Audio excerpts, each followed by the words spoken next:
Hello प्यारे बच्चों, कैसे हैं आप सब। मैं Sunil Gupta GRB inter college art से आप लोगों की ऑनलाइन क्लास को लेकर उपस्थित हूँ। तो बच्चों, पिछले लेक्चर में आप लोगों ने विभिन्न चालकताओं को पढ़ लिया था, जिसमें से कप्पा, जिसको हम चालकता कहते हैं, कैप एम यानी कि मोलर चालकता, और कैप ई क्यू यानी तुल्यांक चालकता। तो बच्चों, आज हम प्रारंभ करते हैं कैप एम और कैप ई क्यू के मात्रक से। तो देखिए बच्चों, कैप एम व कैप ई क्यू का मात्रक।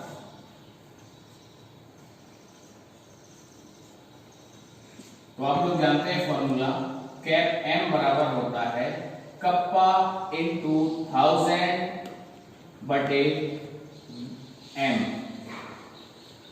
एम होता है मोलर का, और 1000 बटे एम ये वैल्यू होती है, मैं लिख देता हूं यहां पर V1 मोल। 1 मोल वैद्युत अपघट्य के विलयन का जो आयतन होता है मिलीलीटर में, वो कहलाता है 1000 बटे एम का ml में आयतन। तो ये V, ये पूरी वैल्यू 1000 बटे एम कहलाएगा V 1 मोल का ml में आयतन। इसको हम ऐसे भी लिख सकते हैं, इसका मात्रक बनेगा 1 ml बटे 1 मोल, या कह लीजिए ml प्रति मोल।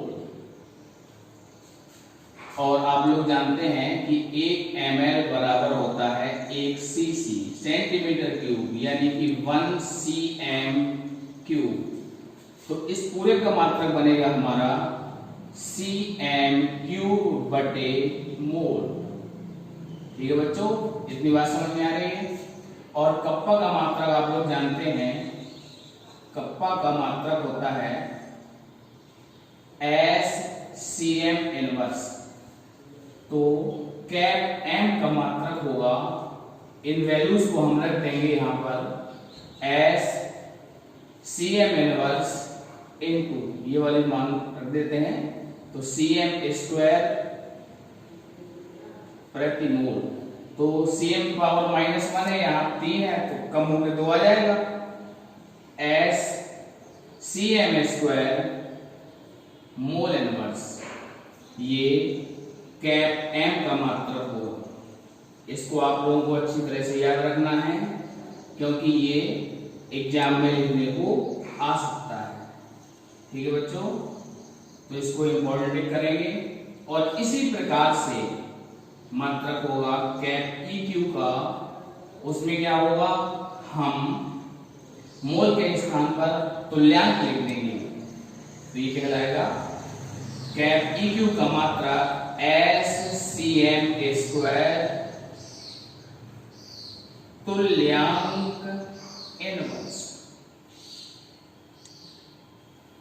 ठीक है बच्चों, तो आज आपने इन दोनों के मात्रक पढ़े। चालकत्व G, कप्पा, कैप एम और कैप ई क्यू पर तनुता का क्या प्रभाव पड़ता है, इसको हम अब समझेंगे।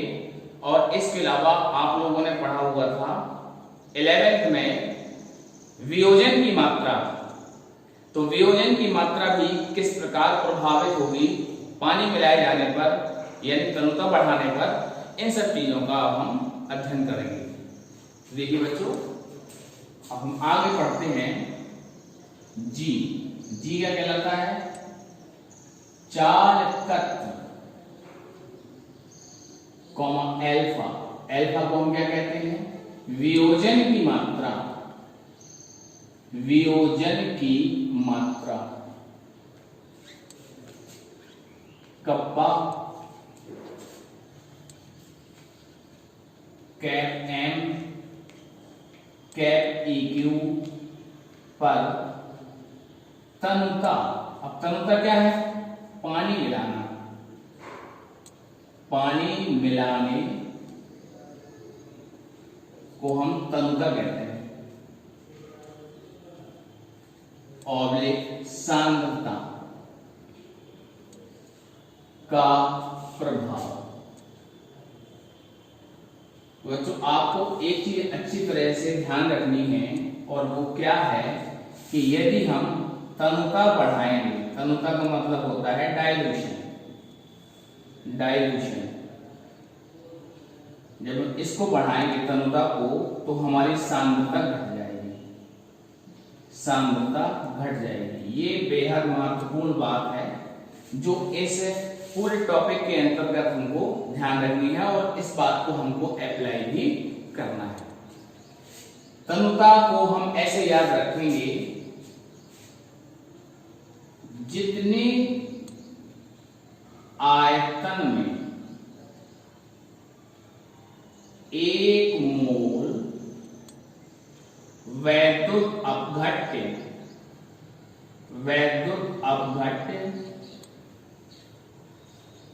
उपस्थित होता है, उसे विलयन की तनुता कहते हैं, उसे हम विलयन की तनुता कहते हैं। तो अब ध्यान दीजिए, तनुता बढ़ाएंगे तो तनुता बढ़ाने का मतलब ये हो जाएगा कि जो आयतन है वह आयतन तो बढ़ गया, लेकिन उसमें वैद्युत अपघट्य के मोलों की संख्या एक ही रहेगी। ठीक है बच्चों, जब आयतन बढ़ेगा तो सांद्रता क्या होगा, घट जाएगी। कुल मिला के ऐसा हम ध्यान रखेंगे कि यदि हम पानी मिलाते हैं तो तनुता बढ़ेगी और सांद्रता घट जाएगी। तो बच्चों एक एक चीज को हम समझते हैं। नंबर 1 पहला है चालकत्व, चालकत्व जिसको हम लिखते हैं जी, पर प्रभाव। अब चालकत्व क्या होता है, इसको हम सरलता से अगर समझें तो हमने आपको बताया था आवेशवाहकों के प्रवाह में सरलता, इसको हम कहते हैं चालकत्व। तो बच्चों ध्यान दीजिएगा, हमारे पास एक विलयन है जिसमें वैद्युत अपघट्य उपस्थित है C+ और A-, C+ और A-। तो अगर हम देखें तो इनके बीच में आयनों के बीच आकर्षण होगा, आयनों के बीच आकर्षण जिसको हम कहेंगे फोर्स ऑफ अट्रैक्शन, शॉर्ट में FOA। ठीक है बच्चों, फोर्स ऑफ अट्रैक्शन रहेगा पॉजिटिव C+ और नेगेटिव A- के बीच।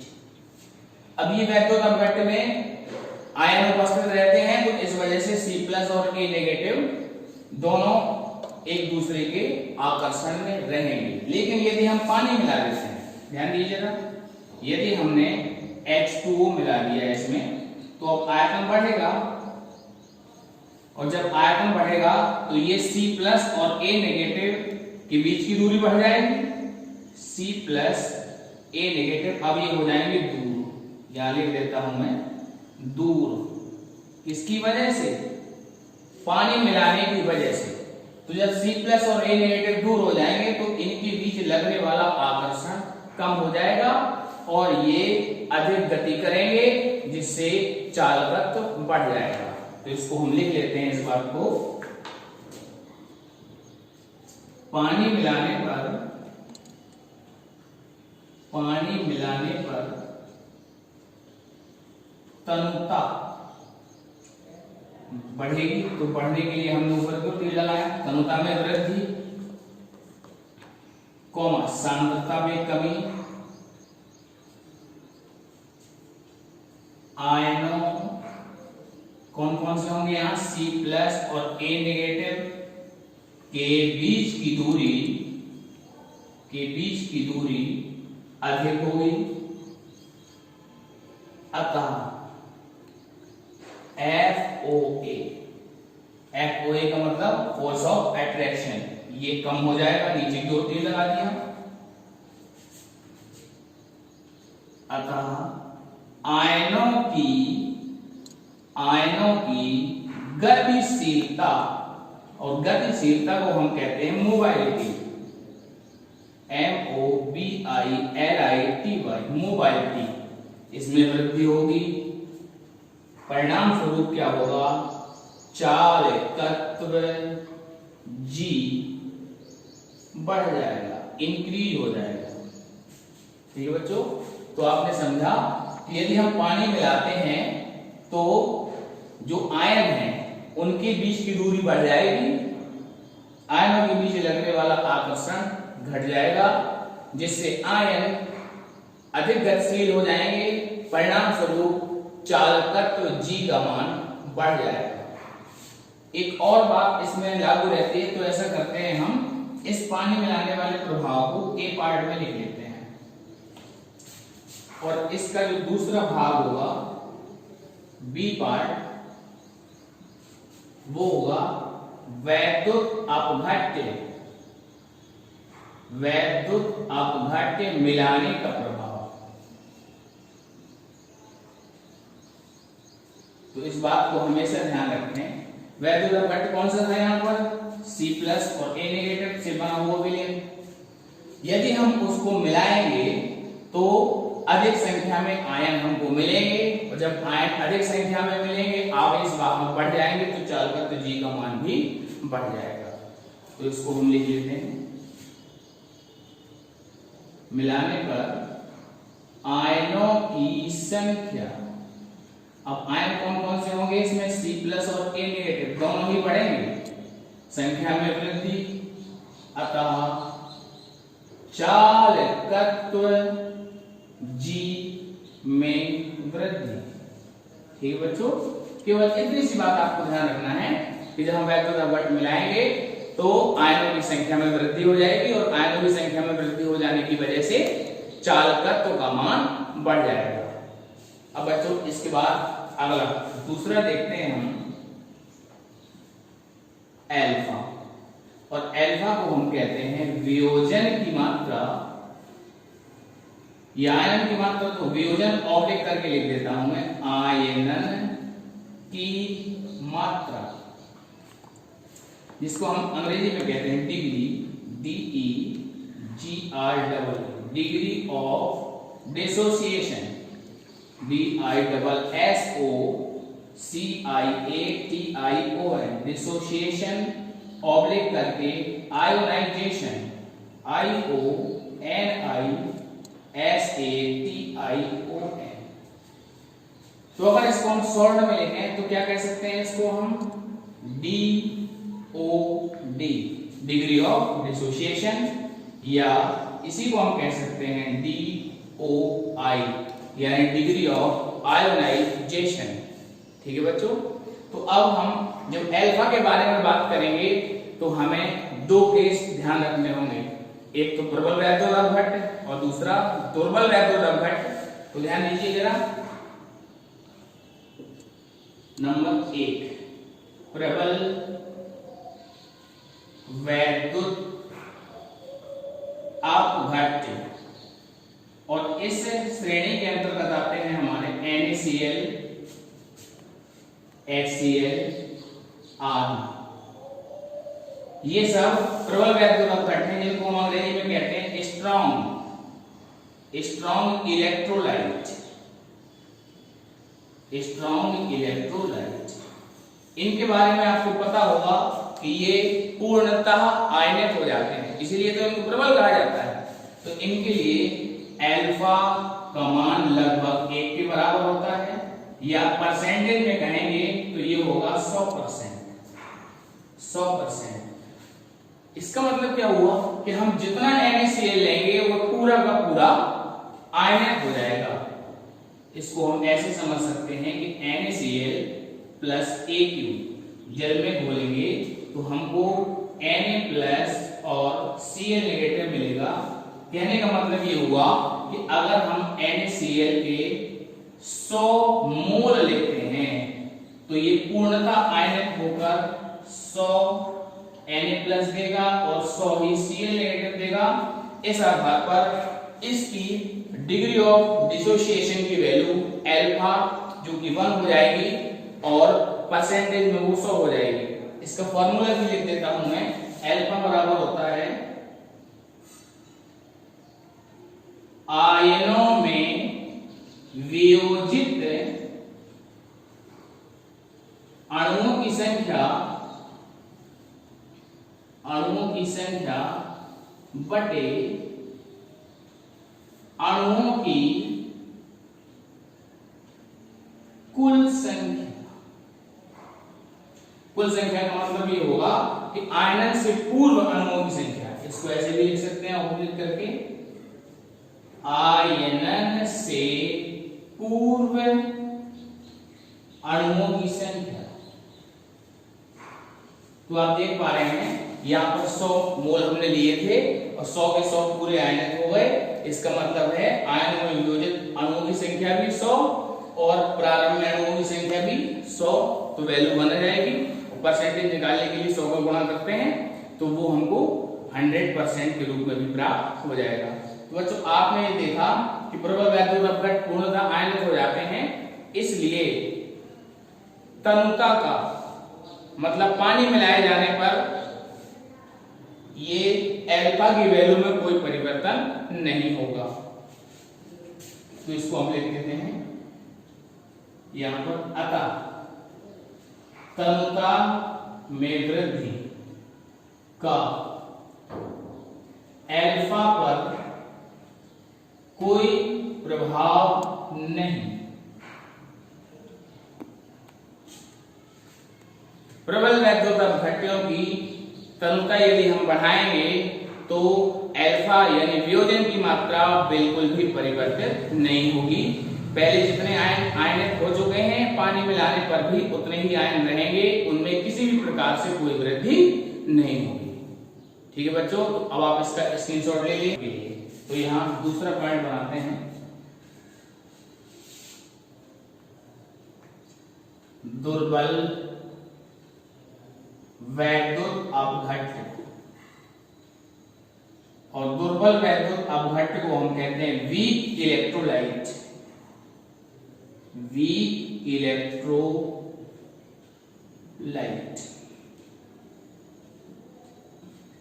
अब दुर्बल वैद्युत अपघट्य वो होते हैं जो कि जल में घोले जाने पर पूर्ण रूप से आयनित नहीं होते हैं। इनके वियोजन की मात्रा अल्फा का मान बहुत कम रहता है। तो बच्चों ध्यान दीजिए, इनके लिए अल्फा का मान बहुत कम होगा और हमको प्रभाव देखना है तनुता में वृद्धि यानी कि सांद्रता में कमी का क्या प्रभाव इस पर पड़ता है। तो हम एक एग्जाम्पल लेते हैं, एसिटिक अम्ल CH3COOH, ये आयनित होकर देगा CH3COO नेगेटिव और साथ में H+। ये दुर्बल है इसलिए पूर्णतः तो आयनित होगा नहीं।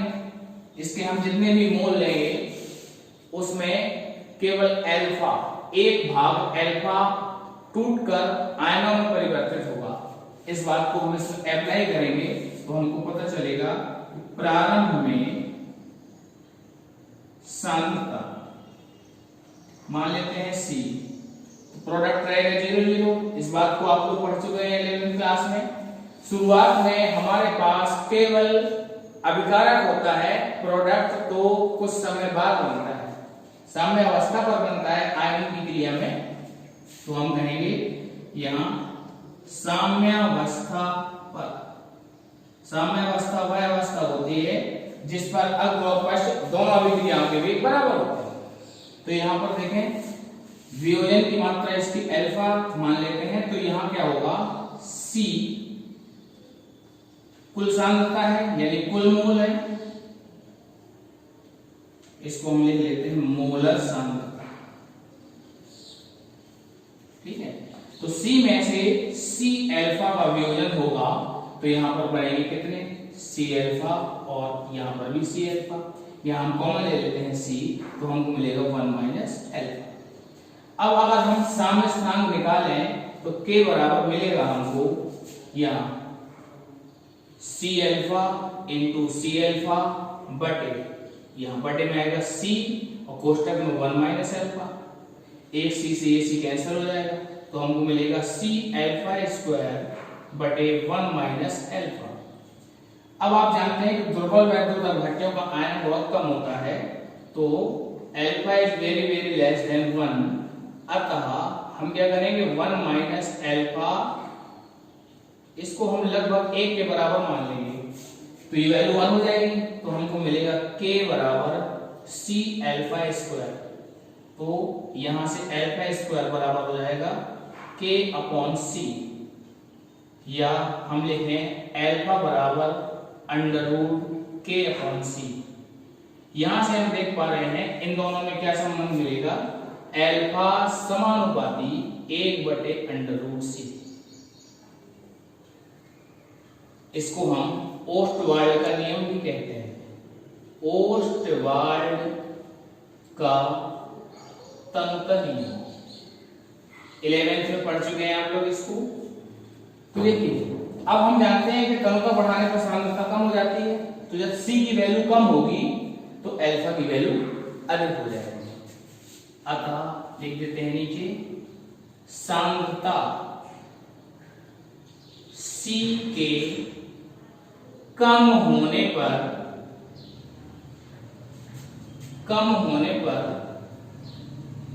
अल्फा में वृद्धि होगी, अल्फा में वृद्धि होगी।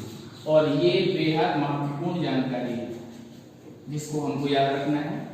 तो अगर हम बात करें प्रबल वैद्युत अपघट्य के लिए अल्फा में कोई परिवर्तन नहीं होगा, जबकि दुर्बल वैद्युत अपघट्यों के लिए तनुता में वृद्धि होने पर सांद्रता घटेगी, परिणाम स्वरूप अल्फा का मान बढ़ जाएगा। इसको हमने ओस्टवाल्ड के तनुता नियम के द्वारा समझ भी लिया है। तो बच्चों अभी आपने देखा कि आपने G और अल्फा इन दोनों को पढ़ लिया। अब इसके बाद 3 चीजें इसमें और रह जाती हैं, कप्पा, कैप M और कैप EQ। तो इसको आप अभी इसका आप स्क्रीनशॉट लेंगे। हाँ तो बच्चों अब हम तीसरे पॉइंट में इन तीनों को एक साथ पढ़ते हैं, कप्पा, कैप M व कैप EQ पर प्रभाव। तो सबसे पहले तो हम एक काम करते हैं कि इनके फॉर्मूले इस तरफ लिख लेते हैं जिससे हमें समझने में आसानी होगी। कप्पा कहलाता है 1 ml का चालकत्व, और ये समानुपाती होता है आयनों की संख्या के। कहने का मतलब क्या हुआ कि 1 ml वैद्युत अपघटनी विलयन में जो आयनों की संख्या होगी वह कप्पा का निर्धारण करेगी, ठीक। और इसी तरह से कैप M ये बराबर होगा कप्पा इंटू V 1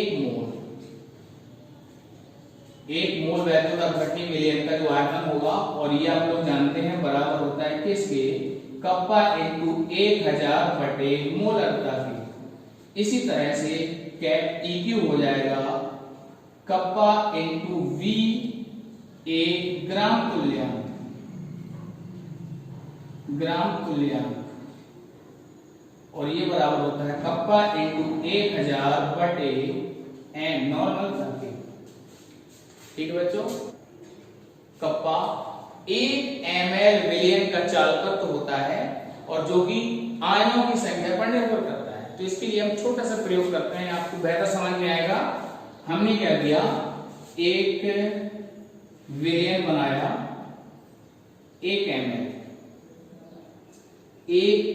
विलयन हमने बनाया जिसमें हमारे पास आयन है C+ और A-। तो आप देख पा रहे हैं 1 ml में आयनों की संख्या कितनी है, 2 है। तो यहां हम K1 का मतलब 1 ml में देख रहे हैं ये बराबर है समानुपाती आयनों की संख्या और वो हो जाएगी 2। अब हमने क्या किया, इसमें पानी और मिलाया और पानी मिलाकर हमने इसको कर दिया 2 ml।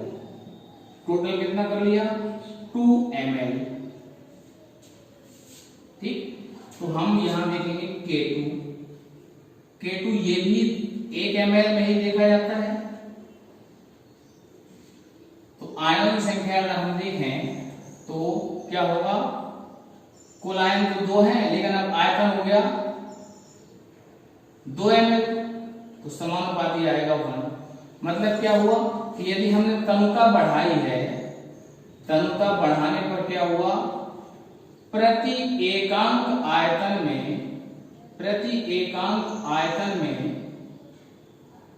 आयनों की संख्या कम होगी। तनुता को हमने बढ़ाया, कैसे पता चला, हमने पानी मिलाया तो प्रति एकांक आयतन में आयनों की संख्या घट गई, जिससे हम कह सकते हैं कि जो कप्पा का मान होगा वह तनुता बढ़ाने पर घटेगा। लिख लेते हैं इसको, तनुता में वृद्धि तो सांद्रता में कमी होगी, नीचे की तरफ एरो लगा दिया, अतः कप्पा भी घटेगा, नीचे की ओर एरो लगाकर इसको हमने व्यक्त कर दिया। ये जानकारी बेहद महत्वपूर्ण है, इसको आप ध्यान रखिए। और जब आप सभी को समझ लेंगे तो आपको पता चलेगा कि केवल कप्पा अकेला ऐसा है जो कि तनुता बढ़ाने पर घटता है, बाकी सभी बढ़ेंगे। अब हम बात करते हैं इन दोनों की। कैप एम ये फॉर्मूला होता है, मैं लिख लेता हूं कप्पा इनटू आयतन, और ये किसका होगा, 1 मोल का। इसी प्रकार से कैप EQ ये बराबर होगा कप्पा इनटू V, ये कितने का, 1 ग्राम तुल्यांक का। ठीक है बच्चों, इतनी बात समझ में आ रही है आपको। अब आप ध्यान दीजिए, हमें मालूम है कि कप्पा की वैल्यू घटती है तो दोनों में घटेगी। जब हम आयतन बढ़ाएंगे दोनों में ही तो कप्पा की वैल्यू घटेगी। ठीक है, तो अगर हम इन दोनों का परिणामी प्रभाव देख पाए तो समझ पाएंगे कि दोनों लैम्डा एम और लैम्डा ई की वैल्यू में क्या परिवर्तन होगा। तो इसके लिए बच्चों ध्यान देंगे आप लोग, एक प्रयोग किया गया, प्रयोग से ये हमको जानकारी प्राप्त हुई। क्या जानकारी थी वो, कि आयतन में वृद्धि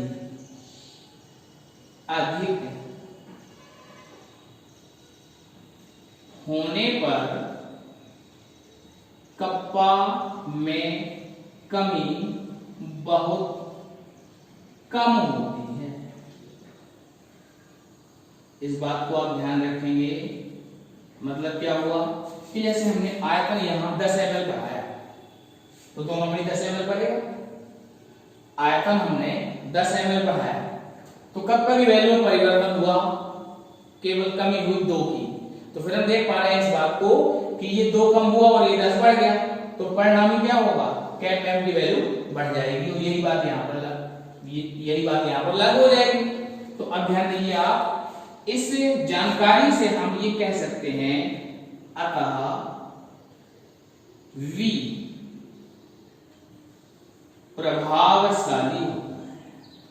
V प्रभावशाली होता है।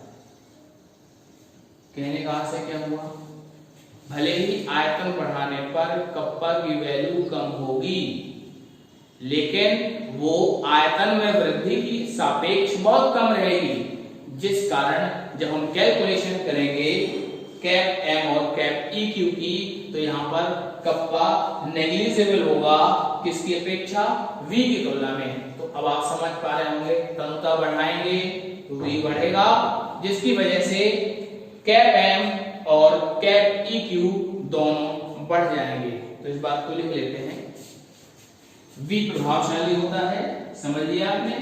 अतः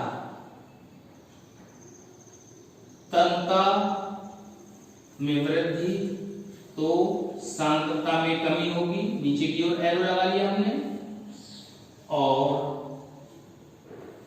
कैप एम व कैप ई क्यू वृद्धि, दोनों अलग अलग एरो लगा लिया। तरलता में वृद्धि होने पर सांद्रता में कमी होगी, लेकिन कैप एम यानी मोलर चालकता और कैप ई क्यू यानी कि तुल्यांक चालकता, इनमें वृद्धि होगी। तो जितना भी आज आपने पढ़ा है उन सबको हम एक बार फिर से यहाँ नोट के अंतर्गत लिख लेते हैं। बच्चों ध्यान दीजिए, नोट डालेंगे हेडिंग आप, और इसमें इन सभी बातों का जिक्र करेंगे। सबसे पहले हमने क्या किया था, तन्यता में वृद्धि की थी, जिससे क्या हुआ था, सांद्रता में कमी हो गई, तो सांद्रता के लिए नीचे की तरफ एरो लगा दिया। अब हमने देखा होने पर, ध्यान दीजिए, सबसे पहले नंबर 1 चालकत्व G में वृद्धि होगी। दूसरे नंबर में आपने पढ़ा था एल्फा, लेकिन किसके लिए, दुर्बल के लिए, यहां हम इंडिकेट कर देते हैं, दुर्बल वैद्युत अपघट्य, दुर्बल वैद्युत अपघट्य। तो एल्फा के मान में वृद्धि हुई थी। इसके बाद अभी आपने तीसरे पॉइंट में देखा कप्पा की वैल्यू घटी थी। चौथे पॉइंट में अलग से लिख लेते हैं हम यहां पर, कैप एम व कैप ई क्यू दोनों में वृद्धि। ठीक है बच्चों, तो अभी आपने तन्यता का प्रभाव उन कारकों पर देखा जिनको हमने पिछले वाले लेक्चर में पढ़ा था। कहने का मतलब यह हुआ कि हम तन्यता यानी पानी मिलाने के प्रभाव अर्थात सांद्रता कम करने के प्रभाव को उन सभी वैद्युत अपघटनी कारकों में पढ़ चुके हैं जिनको हमने क्रमशः एक एक करके डिस्कस किया। ठीक है बच्चों, तो अभी आज तक के वीडियो लेक्चर आप लोगों ने YouTube चैनल पर जरूर देखे होंगे। जिन भी बच्चों ने इन वीडियोस को नहीं देखा है वे सभी बच्चे क्रमशः देखेंगे उनको, और इसके अलावा अपने साथ पढ़ने वाले अन्य छात्रों को भी इसकी सूचना देंगे कि वे सभी छात्र मेरे YouTube चैनल को सब्सक्राइब कर लें, ताकि समय समय पर उनको वीडियो के नोटिफिकेशन मिलते रहें। ठीक है बच्चों, तो अभी आज के वीडियो लेक्चर में इतना ही। धन्यवाद।